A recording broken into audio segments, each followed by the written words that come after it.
Aí agora começou a gravar.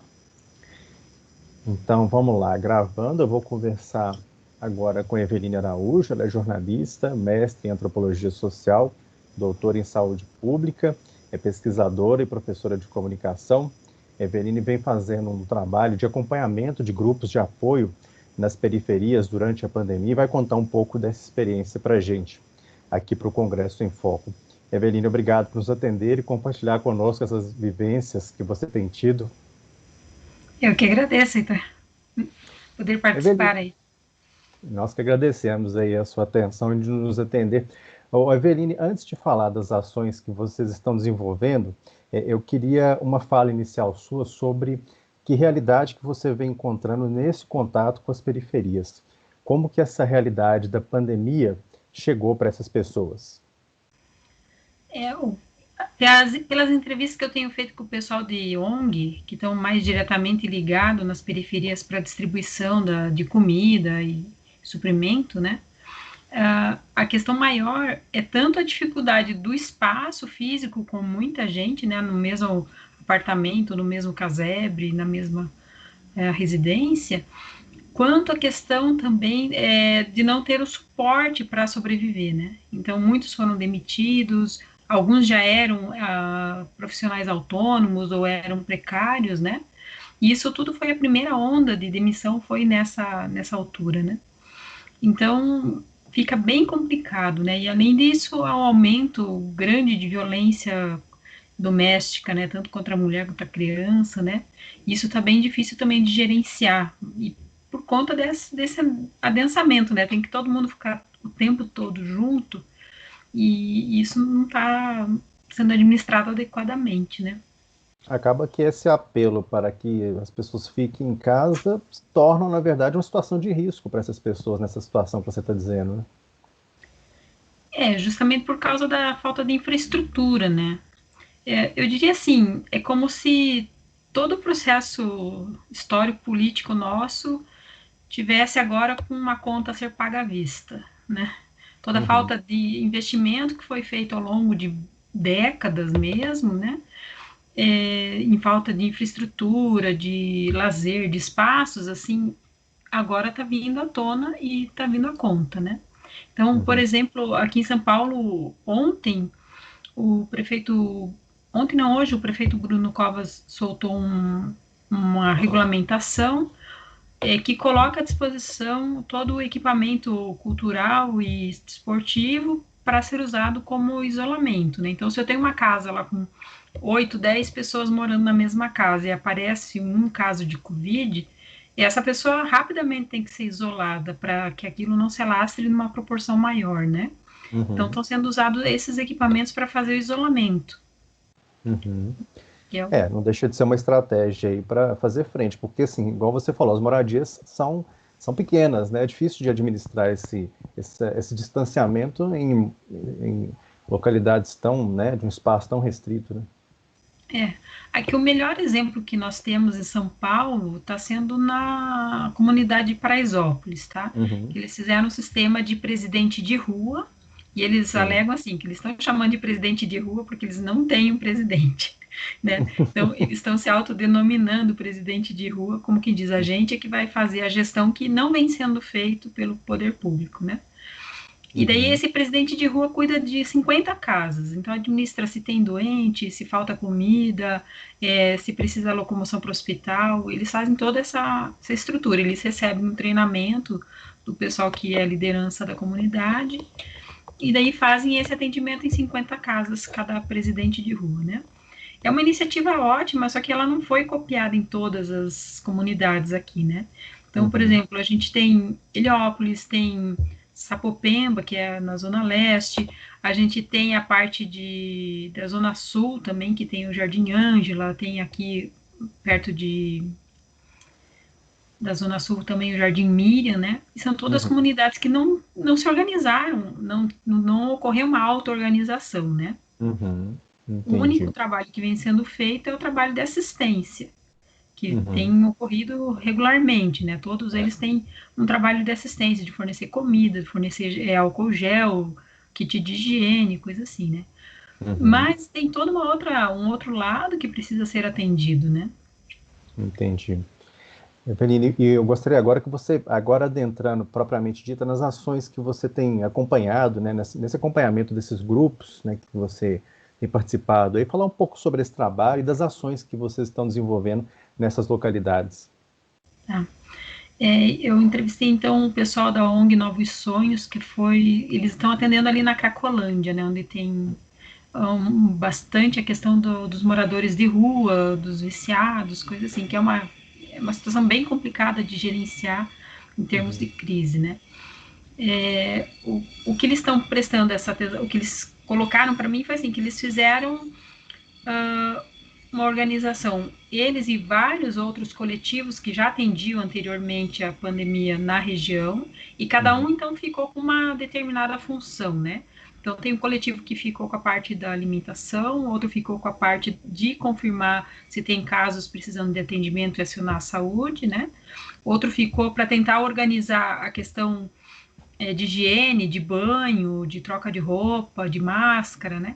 Então, eles se organizaram dessa forma para que cada ONG atendesse um aspecto da situação para dar conta, né? Porque é muita coisa.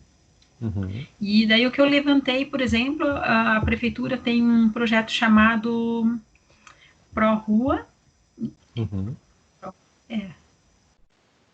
é, Pro Rua, que é programa de rua, né? Onde Uhum. tem a gente já tinha antes isso, né? São atendimentos móveis de saúde, né? Então tem uma ambulância que é preparada para fazer um atendimento de rotina, como se fosse igual de uma UBS, né?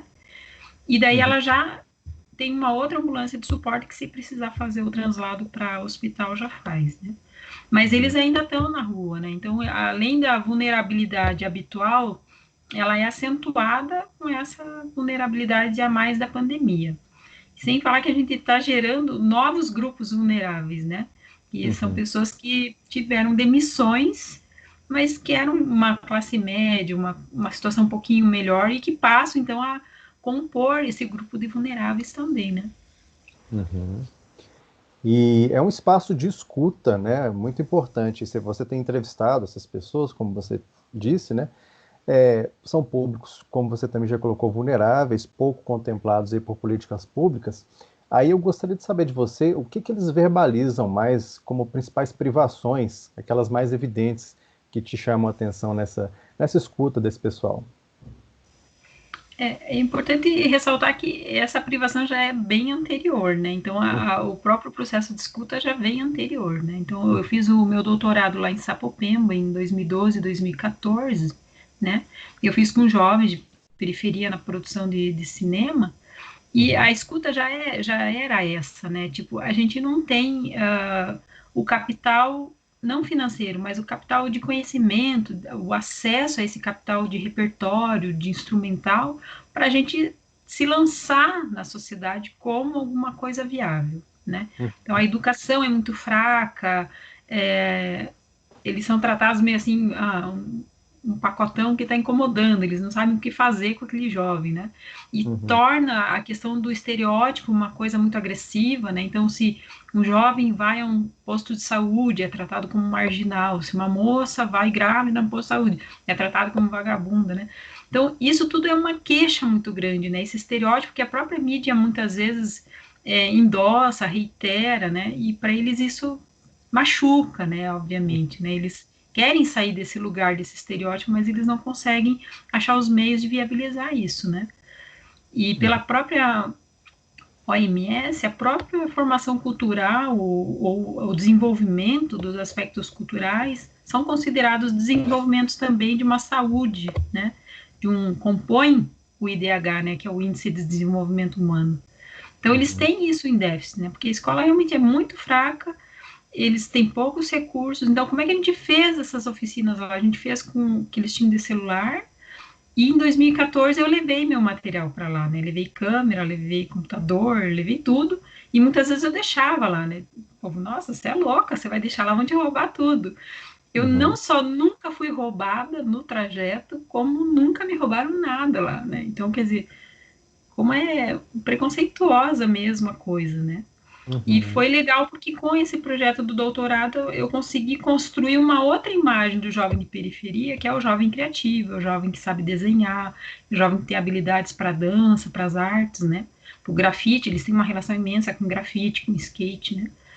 E a Uhum. pandemia então vem e coloca isso tudo abaixo de novo, né? Porque como fica em casa, aí na melhor das hipóteses, né, que pai e mãe têm um trabalho remoto, só tem um computador, né? Uhum. Aí tem os filhos que têm aula remota. Pronto, já começou a disputa por um equipamento, né? É, Uhum. a outra situação é a questão da banda larga, por exemplo, que é uma coisa que o governo federal podia ter já liberado de imediato, banda larga gratuita nessas regiões periféricas, que pelo Uhum. menos isso deixava eles num pé de igualdade melhor com as outras situações, né? Porque a Uhum. maioria usa dados, não tem dinheiro para pagar banda larga, né? Sim. Então, que nem teve esse valor de R$ 600, eles têm que optar se eles vão gastar isso em comida ou se eles vão pagar aluguel, porque R$ 600 é nada realmente aqui em São Paulo, é troco, né? O custo de vida aqui é muito alto, né? Uhum. Então, todas essas narrativas, primeiro essa narrativa mais emocional de, puxa, eu queria me sentir gente, eu queria me sentir representado, né? Tanto no Uhum. contexto midiático como no contexto social e não consigo, né? E essa narrativa de sensação de abandono, né? Abandono pelo Estado, abandono por tudo. Que hora que eles lembram da periferia? Na hora de pedir voto, né? Na hora de pedir voto, tá sempre lá o candidato a prefeito, o candidato a presidente, o candidato a governo, vai lá na periferia, vai lá em Sapopemba, mostra que tá lá. Mas na Uhum. hora de devolver o que foi dado em votos, nunca devolve, né? Isso é muito triste de acompanhar, né? Uhum. Bom, Eveline, por outro lado, dentro disso que você está me falando, que é uma realidade difícil, né, dessas privações, essas dificuldades aí que você tem visto na prática, por outro lado, sendo um projeto aí voltado a romper um silenciamento que não é de agora, como você tem pontuado, né, que é anterior, e dar visibilidade a essas pessoas, como é que elas reagem, né? Como é que é a reação delas quando tem essa chance de falar e de ser ouvidas num projeto como esse que você atua em São Paulo? Então foi bem interessante porque eu fiz um levantamento de toda a filmografia que havia na região, né? Uhum. E eles próprios não tinham conhecimento de que havia tantos filmes produzidos lá. Eles não conheciam a própria história do bairro, do território, né? Uhum. Sapopemba é o território que tem mais conjunto habitacional, é o bairro que tem mais conjunto habitacional, e é o bairro que é permeado conjunto habitacional com favelas, né, com comunidades irregulares, tá? Uhum. Então, a primeira hipótese deles, a gente quer mostrar tudo que está errado aqui dentro.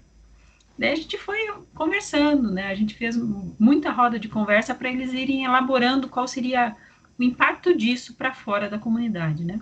Uhum. E eles foram vendo que se eles fizessem isso, eles estariam reificando o que a própria mídia fazia com eles, né? Então, como que inconscientemente eles estavam tendendo a repetir uma ação midiática, né? Então, Uhum. dentro das rodas de conversa, a gente foi mostrando, como é que vai ser? Que reação você acha que vai ter essa imagem do teu bairro lá fora, né? Daí eles foram compondo, então, outras narrativas, e eu, no doutorado, analisei exatamente esse processo de escolha do que entra e do que sai, né? Uhum. E essa composição da narrativa, então, foi tendendo para uma construção de um sujeito. Né? Eles precisavam se construir enquanto sujeitos. Uhum. Eu quero mostrar o que eu sou capaz de fazer com o que eu tenho ao meu redor, né? Então, fizeram um dos vídeos que a gente fez, a primeira oficina para o Festival do Minuto, né? Eles fizeram com manobra de skates pelas vielas do lugar, né? Mostraram os grafites, mostraram o que tinha de bom. Mas na composição de todas as imagens, eles tinham imagens, por exemplo, de lugares que tinha lixão, lugares que tinha cachorro abandonado, do descuido. Na hora da edição, eles foram deixando isso de lado e compuseram, fizeram uma composição onde entrou mais o aspecto artístico que eles conseguiam mostrar do lugar, né? Uhum. Por exemplo, dentro do que eu acompanhei deles, uma das vertentes da pesquisa pensou em construir, por exemplo, olhar a montoeira de grafites que eles têm lá, porque são muitos grafites, inclusive tem um grafiteiro que é internacional, que é de lá, que é o Tito, né? Uhum. olhar para esses grafites como uma narrativa social, como se fosse um HQ, né? Você vai olhando um, olha o outro e tenta fazer a conexão entre um e outro. E qual a narrativa social que ele constrói a partir desses grafites, né? Foi uma das abordagens que eu fiz no doutorado. E teve uma questão que surgiu, que foi o tal do não filme. E esse foi um achado muito interessante para nós, né?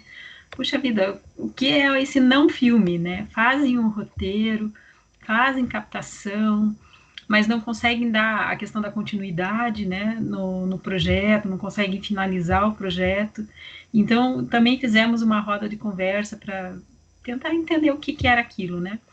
E o não filme era um roteiro sobre o que eles sonhavam, né? Qual era o sonho desse jovem, né? E Uhum. esse filme não saiu. Eu montei ele descontinuado depois com as imagens que eles tinham, mostrei para eles, né? Mas não saiu da mão deles, porque eles têm muito dificuldade de projeção de si como futuro, né? Eles Uhum. se projetam já no trabalho precário, porque isso é quase uma determinação social para eles, né? Então, Entendi. nessa projeção fica muito curta. Eu digo, e agora, com essa experiência no ambiente criativo, como que vocês se projetam, né? Então, bem poucos conseguiram se projetar, né, na área da própria comunicação, na área de cinema. Eu tive depois jovens que foram para a área de educação, né? Mas naquele momento a projeção não ocorria, Entendi. né? O futuro era e as narrativas que eles conseguiram gravar era assim: ah, eu queria ser enfermeira, mas a minha mãe não deixa porque ela fala que eu tenho que trabalhar para sustentar a família. Então, que são as narrativas que eles encontram realmente no território, né? Então, o sonho é sempre tolhido, é sempre fala, não, você não tem direito de sonhar, por que você está sonhando, tá doida? Né? Naturaliza para eles essa situação, né, que de incapacidade, de impossibilidade de almejar algo maior, E, né? Não maior no sentido de comparação do que vale mais ou menos, mas assim, de pensar de numa outra possibilidade, né? perspectiva. Aham. E é muito, Então, para você como educadora, deve ser muito triste, né, lidar com essa constatação, né? de perceber isso, né? Aí, qual foi o outro movimento que a gente fez, então? Foi o Festival Curta Sapo, que a gente realizou tanto lá na Fábrica de Cultura de Sapopemba, quanto na Faculdade de Saúde Pública, né? Uhum. E esse festival deu um salto para eles, porque eles se viram na tela, eles viram todas as produções de todos os anos que teve, né? E eles tiveram, além da minha oficina, outras oficinas no mesmo período, que foi do Instituto Criar, né? Então, isso para eles foi, nossa, eu me vi na tela, eu me projetei, eu consegui fazer esse movimento. E isso para eles é um gatilho, sabe? Uma coisa fantástica. Puxa, além de me ver na tela, eu vi aquilo que eu escrevi, aquilo que eu pensei em pôr na tela, né? Então foi muito bonito. E quando eu fiz na saúde pública, eles foram para lá, né? E eles deram entrevista, o povo conversou com eles, foram no palco, ficaram lá na mesa, igual acontece em festival, né? Falei, não, vamos fazer para Valamangu, né? E a gente fez com todo o cenário que podia e eles ficaram lá e deram entrevista, cada um falou um pouquinho de como foi seu processo criativo, como foi fazer as coisas, né? Uhum. E no final da entrevista eles falam assim, ah, mas o problema é a Eveline, né? O problema, mas como assim o problema? Ela sempre fala daí no final da frase. Como assim? Daí sabe como você sente que você também estava sendo observado, né? Então, Aham. ao mesmo tempo que você está produzindo dados, você também está dando dados para eles, né? Eu passei a ser alguma coisa que era possível de ser também, né? Ah, Uhum. ela fala daí no final da frase, tipo, ela não é do nosso grupo, porque a gente fala daí só no meio da frase, né? Que é um trejeito lá de Curitiba, esse negócio de falar esse daí no final da frase. Então, Aham. nessa relação do próprio festival e dessa composição, a gente foi vendo o quanto que eles acolhem e o quanto que eles estranham a gente, né? Apesar de 2 anos de convivência, apesar de toda essa troca, né? E o bem importante para eles foi que esse período de 2012 a 2014 foi justamente como, quando começou o celular com vídeo, começou esse boom do Facebook. Então a gente Uhum. teve todo um cuidado de explicar para eles, por exemplo, que essa relação com o mundo virtual, ela é uma relação pública, né? Então o que convém pôr nesse espaço público, né? O que a gente mostra da gente no espaço público. Então, eles entenderem também como circular nesse ambiente virtual, porque há uma dificuldade nesse domínio de códigos sociais, porque eles costumam ficar muito na periferia, né? Eventualmente saem para trabalhar, eventualmente saem para fazer uma faculdade. Então, eles dominam muito mais o código da periferia do que o código da cidade como um todo, né? Imagina dominar o código de um ambiente virtual, né? Então, eu fui conversando com eles, mostrando que eles tinham que observar bastante essas lógicas para eles transitarem de modo mais tranquilo nesses outros ambientes, né? A fim de não serem tão julgados ou não serem tão identificados, né, nessa diferença que a sociedade produz sobre eles, né? Então, a gente foi mostrando, é um espaço público, então o que você mostra, todo mundo vê, tem uma repercussão, isso que você mostra, você passa, as pessoas passam a criar uma elaboração sobre você a partir do que você mostra, né? A partir do que a gente lê sobre Berger, né? Os modos de ver. Então, tudo isso a gente vai colocando, e coisas que eles não tinham tido acesso antes, né? São coisas que é só nessa ginga da própria educação que vai tendo esse momento dessa troca, né? E você mantém o contato com esses meninos, né, com esses jovens, e algum deles conseguiu, enfim, superar esse contexto, essa coisa que, assim, você só pode trabalhar num emprego precário, você não tem direito a sonhar com outras coisas. Você tem notícia de algum que tenha conseguido enveredar nesses sonhos aí que eles demonstraram nesse projeto e agora estão conseguindo voar, digamos assim? Já durante o projeto a gente conseguiu verificar isso, né? Tem muito desenhista lá na região, eles têm uma habilidade para desenho bastante impressionante, né? Então, já de 2012 para 2014, no meio do tempo, já teve 3 jovens que foram selecionados para o Instituto Criar, que é para fazer essa formação em audiovisual e animação, né? Então, já 3 foram para lá. E durante o meu doutorado, eu tive um colega que fazia mestrado e precisava de um avatar para o projeto dele, que ele pesquisava jogos, games, e ele queria ver se a criança com deficiência escolhia avatares com deficiência ou avatares normais, né? Então, ele precisava de alguém que desenhasse esses avatares. E daí eu indiquei, eu falei, contrata um deles, né? Porque eles têm essa mão maravilhosa para desenho, né? E realmente ele contratou e fez os avatares a partir desse lugar, né? Então a gente vai tendo esse olhar de também ser um gerador de possibilidades, né? Eu tive 2 meninas que se interessaram pela área de roteiro, e depois eu sei que pelo menos 3, 4 pessoas foram e fizeram faculdade, ou seja, já escaparam desse lugar de só reposição. E durante o percurso que eu tive lá, em termos estatísticos, né, nós tivemos um óbito, infelizmente, de um jovem, né, por questão de violência, e tivemos um caso de gravidez na adolescência. Então, você vê, o período de 2 anos é um período longo, relativamente longo, né, confirmando, assim, que estatisticamente foi pequeno. A gente preferia não ter perdido ninguém, né, mas infelizmente aconteceu. E Sapopemba foi escolhida como campo, por mim, por conta do tanto de mortes por causa externa, né? É o bairro, a comunidade que tem o índice mais grave por morte por causa externa. Isso inclui tanto atropelamento, acidente, quanto a questão da violência, né? Então, infelizmente, ainda mantém isso com a pandemia, fica um cenário bastante complicado, bastante crítico para gerenciar, né? Ainda que não parou o atendimento dos conselhos tutelares, mas eles foram reduzidos, né? E durante o período que eu fiz pesquisa, por exemplo, a violência é tanta que tiveram bases policiais no local que foram fechadas e teve um hospital no local que foi fechado. Então, quer dizer, a pandemia chega já com um déficit de atenção, né? Isso entra, inclusive, na próxima questão que eu trago para você.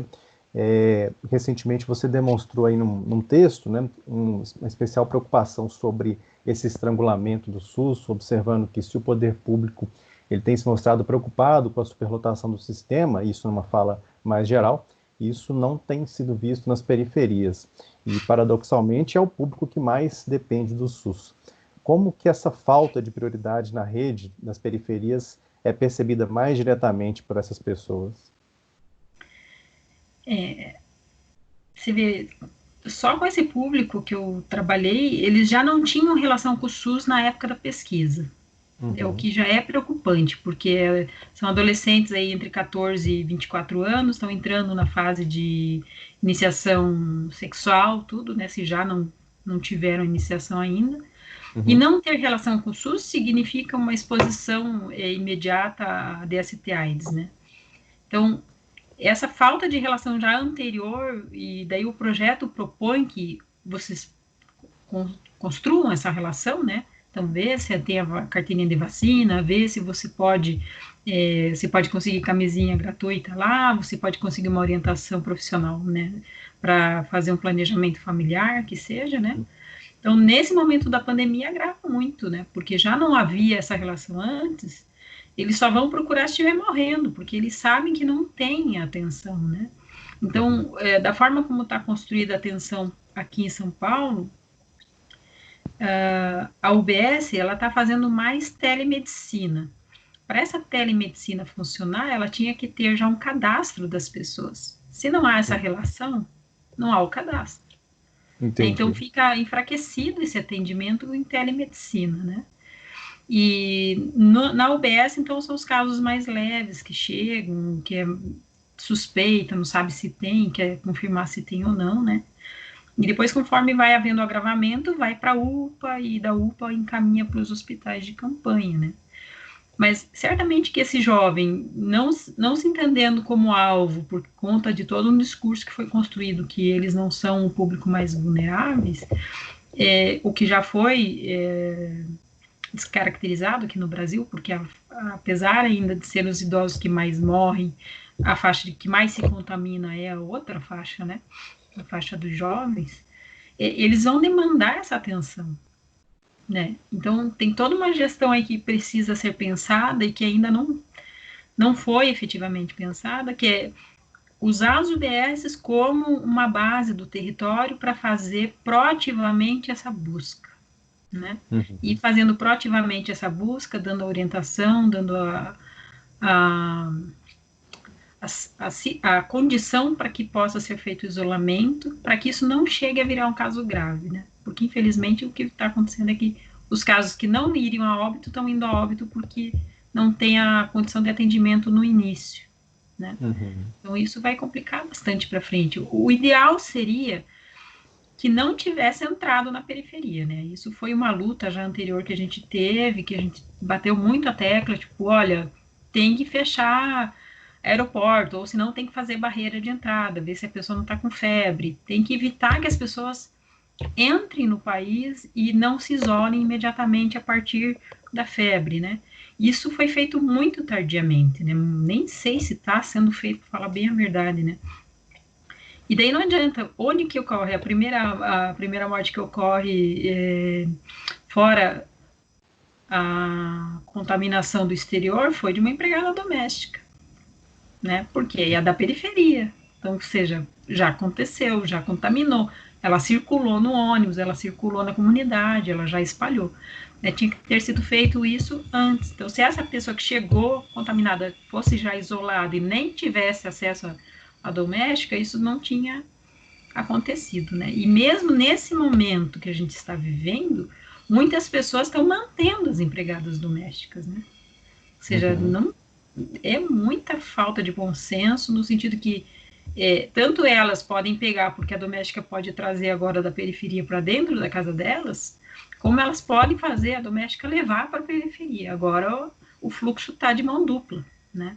Então o Uhum. risco duplicou, né? E dificilmente alguém fica dentro de casa com a máscara, né? Tem esse outro fator, né?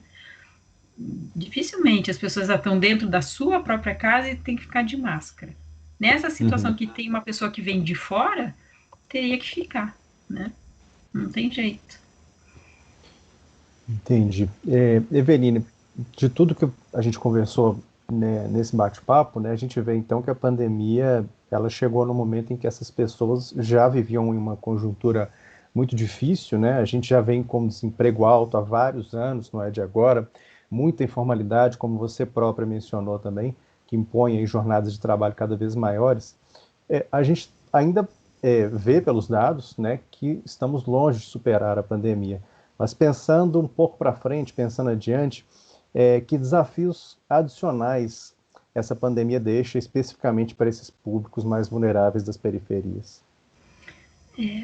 Bom, a primeira questão é como que a gente consegue que esse público consiga fazer uma reflexão adequada, sem ter o grau de instrução apropriado, sem ter dados ou fontes fidedignas que eles consigam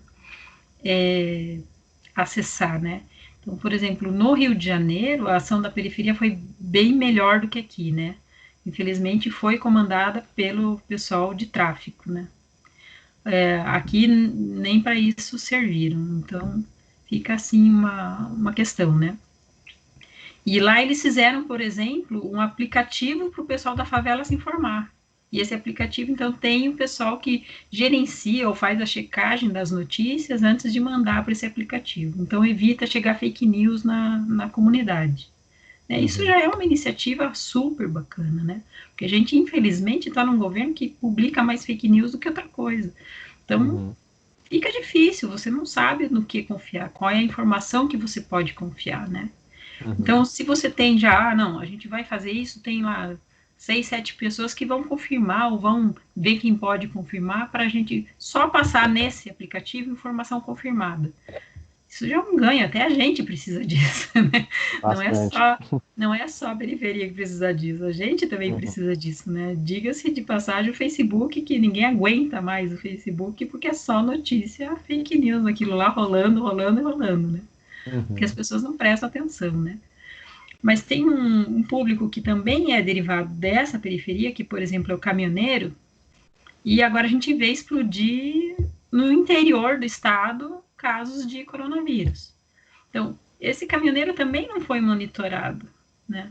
Porque quem leva é o viajante, o caminhoneiro, é o povo que faz o trânsito, né? Então, tem que fazer essas observações estratégicas, né? Pô, o cara vai ter que trabalhar, então ele tem que ser monitorado todo dia antes de pegar o caminhão, tem que ver se está com febre, se está com tosse, senão não vai viajar. Fazer o quê, né?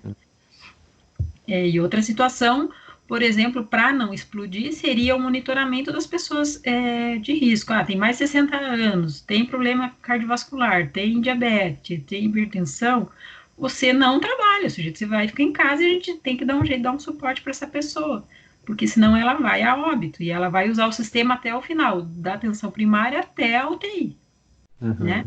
Então, se a gente gasta o dinheiro monitorando essa pessoa e mantendo ela em casa, é um investimento mais barato e mais eficaz, porque eu tenho mais leitos livres, né?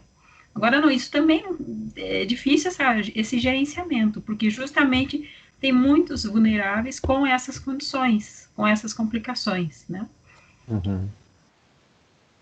Então, o interior agora vai sofrer bastante por conta disso, né? A circulação vai aumentar no interior. O que eu levantei de dados, por exemplo, até hoje, no estado de São Paulo são mais de 47 mil pessoas infectadas, e nós já temos mais de 3 mil, quase 4 mil mortes, né? 3.949 mortos, tá?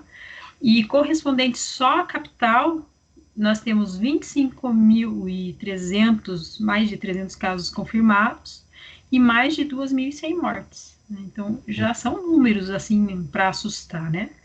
Em termos de classificação, né, o Brasil está como 8º país em número de casos, entretanto, está em 6º lugar na questão de óbitos. Né? Então, a gente já está aí num risco bem grande. Né? E a Hoje, gente... inclusive, saiu agora há pouco, né? A gente está gravando essa conversa numa terça-feira, dia 12 de maio, e saiu há pouco o número de quase 900 novas mortes, né, no último período de 24 horas considerado. Então, quer dizer, a gente está realmente bem distante de superar esse quadro grave, né, sanitário, de saúde, e ainda assim a gente vê vários movimentos de desmobilização do distanciamento, né? Inclusive de governantes. E a gente está o quê? A 76 dias do primeiro caso confirmado e 57 dias do primeiro óbito. Uhum. Pela experiência dos outros países, a gente já deveria estar entrando no declínio da curva, né? E a gente ainda não atingiu o ápice, né? Isso é complicadíssimo de gerenciar daqui para frente, né? Uhum. A gente vê que os governos estaduais e municipais estão tentando fazer o melhor que podem. Não é o suficiente, ainda está bem longe de ser o suficiente, mas estão tentando, né? Uhum.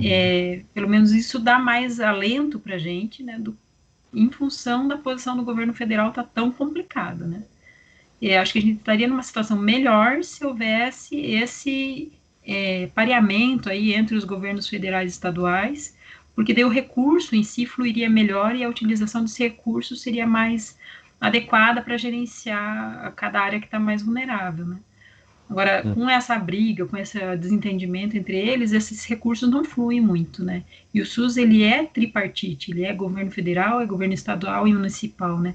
Então, se essa relação entre os três não está adequada, não está fluindo, claro que o resto também não flui, né? Uhum. Perfeito, então, Eveline, eu te agradeço muito por essa entrevista aqui ao Congresso em Foco, né, falando sobre esse projeto, sobre né, os seus estudos nas periferias e esse trabalho que se mantém ainda, né, nessas escutas que você vem fazendo. E como a gente está numa situação infelizmente grave ainda, deixo aberto aqui o espaço também para que você retorne para dizer como é que essa situação tem evoluído aí na periferia de São Paulo, né, que é onde se concentra o maior número de casos e mortes. Então, te agradeço mais uma vez e espero contar com você de novo aqui conosco. E eu que agradeço, fica à disposição. Tá, joia. Vou encerrar aqui então a gravação. Aí é aquilo que eu te falei.